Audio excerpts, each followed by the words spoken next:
Good morning, good afternoon everyone, and welcome to episode 9 of this series on how to make a Web3D Infinite Runner game. Today, we're gonna take care of the game over logic and see what to do when the player reaches 0 health points. Are you ready? Then let's dive in.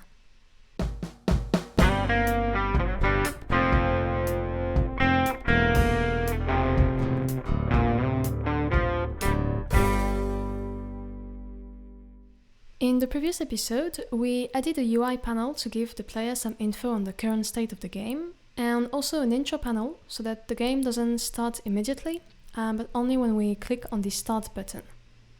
Today, let's shift gears and work on our game over logic.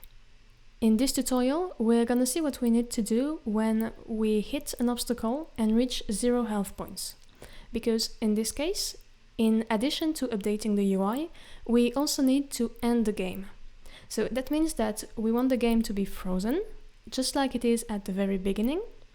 We also want to tell the player their current score and distance, and we want to let them click on a replay button to directly restart a new session, so a new game.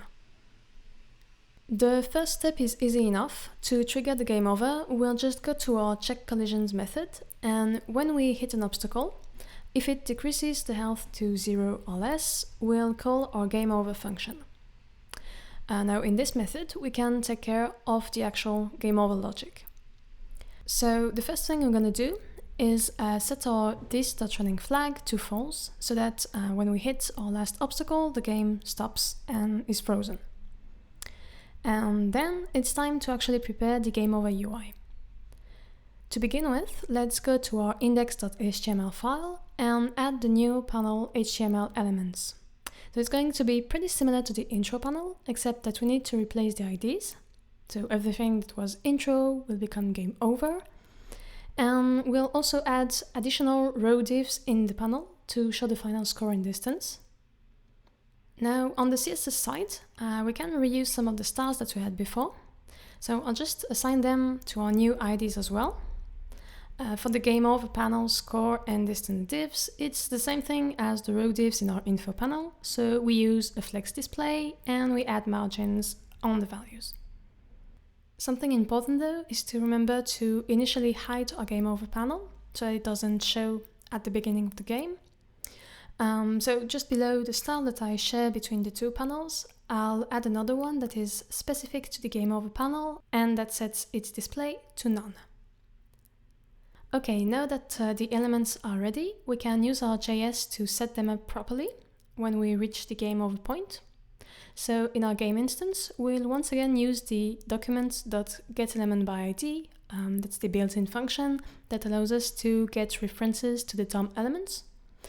And so we can store these references in the constructor of our game instance along with the others.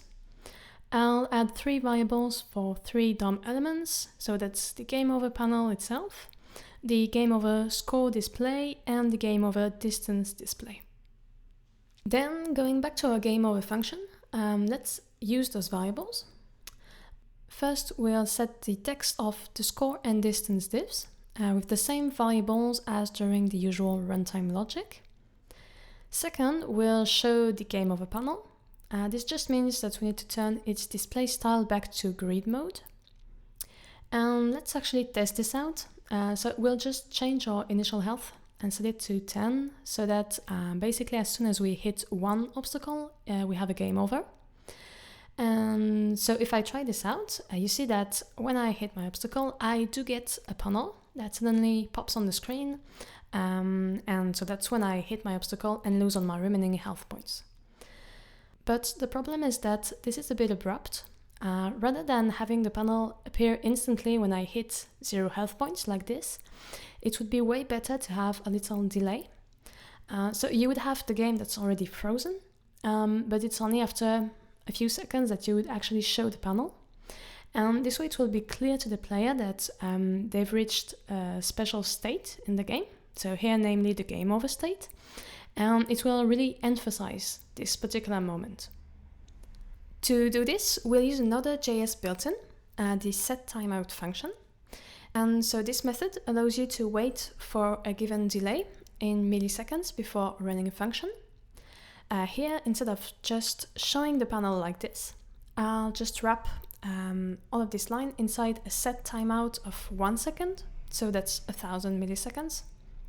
And now if I try and play my game again, you see that when I reach the game over, the screen freezes for a second and only then does the panel appear.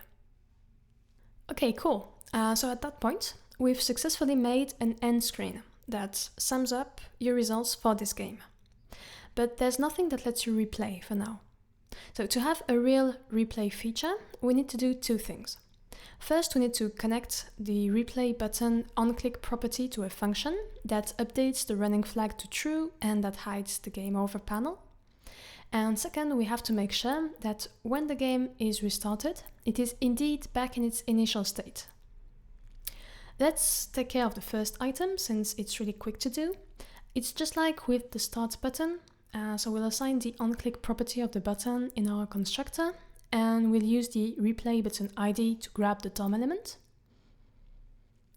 But the second item is a bit more complex. What we want to do is reinitialize all the parameters of our game instance and return to the initial state. So basically we want to redo part of our initialization logic.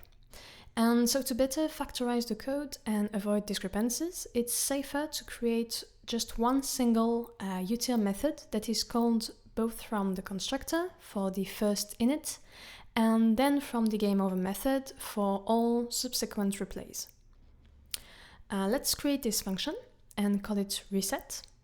So most of this function is gonna be just an extraction of what is currently done in the constructor. Roughly put, apart from the DOM references, the onClick definitions, and the event listeners hooking, we can move everything else down to our new reset method. And in the constructor, naturally, we're going to replace the data initialization part by a call to this new method. Though to avoid null references, we also need to make the scene and the camera instance variables, and then add the this prefix inside the reset function when we call initialize scene. And we also need to make sure that we reset the info displays when we call this function, and that we move our this.time and this.clock definitions from the createGrid method inside this reset. Okay, and final thing, we need to actually call this method in our gameOver logic as well. So it's going to be inside the set timeout. Okay, now if I run this, what will happen? Well, we do get a reset of the distance, the score, the health, the X and Z translation and so on. But as you can see, we actually have multiple scenes at the same time on our screen after the reset. And so with this code, we get 2 spaceships, 2 grids, and just a whole bunch of obstacles and bonuses in the distance. And that's because for now, we are essentially repopulating our scene as if it was empty when we click on the replay button, because our reset function doesn't actually know that the scene is already filled with 3D objects from the first session. To fix this issue, we have to pass an additional parameter to our reset function. That's whether or not this is a replay or the initial load. So when we call it from the constructor, it will be false because it's the initial setup. And then when we call it from the gameOver function, we'll pass true. The whole data assignment part is the same, no matter the mode we're in. It's only the 3D scene initialization that's impacted. So let's just transfer this parameter directly to the initialize scene function. And now in this method, we need to add an if statement to separate the first load logic from the replay one. In the first case, we have to create all the elements and place them. So that's what we're actually doing now. But in the second case, we just need to repool the objects and reset the object's parent anchor position. So let's move all of our current code in the not replay block and take care of the other. We'll once again use the 3.js traverse method to go through our object's parents hierarchy, but this time we want to do something both on the children and on the object itself. So we're gonna add an else after our check on the variable type. And in this else block, we are actually accessing the anchor itself. So what we want to do is just reset the position of the object, so the anchor, to 0. And then in the if block, we'll check the type of the object with the user data that we filled in earlier and call the corresponding setup function. This time we're using the default call with zeroed out reference positions, so we're just passing in the object to setup and we don't have to pass in additional parameters. Okay, so if you run your game now, you see that we have a basic game over routine that is triggered whenever we hit an obstacle and reach 0 health points or less. This routine shows a panel with the current travel distance and the current score, and it even allows us to restart a new game instantly by clicking on the replay button.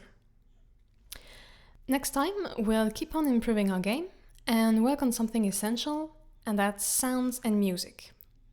So I hope you enjoyed this tutorial, and I'll see you soon in the next one.